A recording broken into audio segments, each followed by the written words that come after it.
अस्सलाम वालेकुम दोस्तों। कुछ और आज बात करते हैं बकरी फार्म के हवाले से। बहुत सारे दोस्त इस पे सवाल उठाते हैं कि बकरी फार्म कब स्टार्ट की, कैसे की। बकरी फार्म का हमारा मकसद जो था कि हमने लगाए चारे वाले दरख्त थे और हमने ओपन रेंज फ्री ग्राजिंग जो है बकरी की। अभी ट्रेंड चल रहा है कि जो है ना बकरी फार्म को अंदर ही पालें, एक बाड़े में ही रखें, चारा भी वहीं दें, हर चीज़ वहीं दें। बहरहाल ये जो जानवर है बकरी ख़ास तौर पे, ये है ही पहाड़ी इलाकों के लिए, ज़मीनी मैदानी इलाकों के लिए, ये है ही चरागाह के जानवर। इससे हमारे इकोसिस्टम को भी सपोर्ट होती है। जैसे अभी रिसेंटली जो ऑस्ट्रेलिया में और आग लगी थी, उसकी यही वजह है कि जो पत्ते झड़ जाते हैं, सूखी टहनियाँ होती है, वो ऐसी पड़ी होती है, तो ऐसा ऐसा उसमें जब टेम्परेचर बढ़ता है तो उसमें आग लग जाती है। बकरी या और जो शीप से हमारे, इसका काम ये जो भी सूखा हुआ हो या गीला हो चारा, वो चारा उसके अलावा जो पत्ते गिरते हैं वो कचरा सारा खा जाती है, तो उसमें आग लगने का भी खदशा कम होता है। साथ में जो एक खा के जो कंपोज करके पेट से निकालती है, जो उसकी मैंगनियाँ होती है, वो हमारा जो डिकम्पोज़र है, जो नीचे ज़ेरे ज़मीन हमारे डिकम्पोज़र माइक्रोब्स हैं, फिर वो उनकी ग़िज़ा बन जाती है। वो इकोसिस्टम का हिस्सा है। जो फर्स्ट प्रोड्यूसर है वो हमारे पत्ते हैं। सनलाइट के थ्रू जो हमारी घास पैदा होती है, वो जब बड़ी होती है तो उसको एक चारा बकरियां या और जानवर वगैरह खाते हैं, साथ में उनको कोई और खाता है।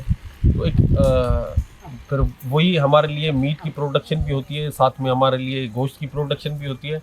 और जैसे हिरन वगैरह जंगली होते हैं, जंगल में देखते हैं तो हिरन वगैरह खाते हैं, या खरगोश, तो खरगोशों को फिर बिल्ले खाते हैं या गीदड़ खाते हैं, या इसको हम कहें कि जो बड़े विल्ड बीस्ट होते हैं, बड़े जानवर होते हैं, तो उनको शेर खाता है।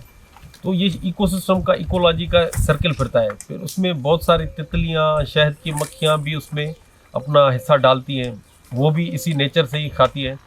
तो हमारा मकसद ये है कि भाई ज़्यादा से ज़्यादा अपनी ज़मीनों को अगर आपके पास 100 एकड़ ज़मीन है तो कम से कम आप उसका 10 से 20% हिस्सा जो है वो जंगलात के लिए छोड़ें।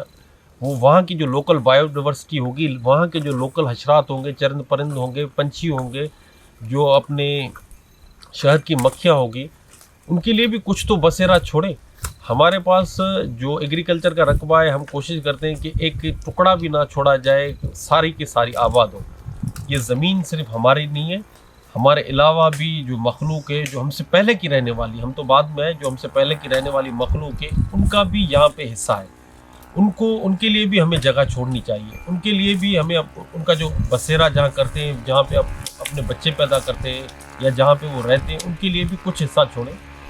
उससे क्या होगा कि अगर हम 20% या 15% या 5% भी रकबा हम अपनी ज़मीन का इसमें दरख्तों के लिए छोड़ते हैं या अपने जानवरों के लिए छोड़ते हैं, उससे हमारा इर्द गिर्द का माहौल साफ़ रहेगा, हमारा इकोसिस्टम को सपोर्ट होगी, हमारे जो लोकल बर्ड्स हैं जो अभी ख़त्म होते जा रहे हैं उनको सपोर्ट मिलेगी, उनको ब्रीडिंग के लिए अब घर मिल जाएगा।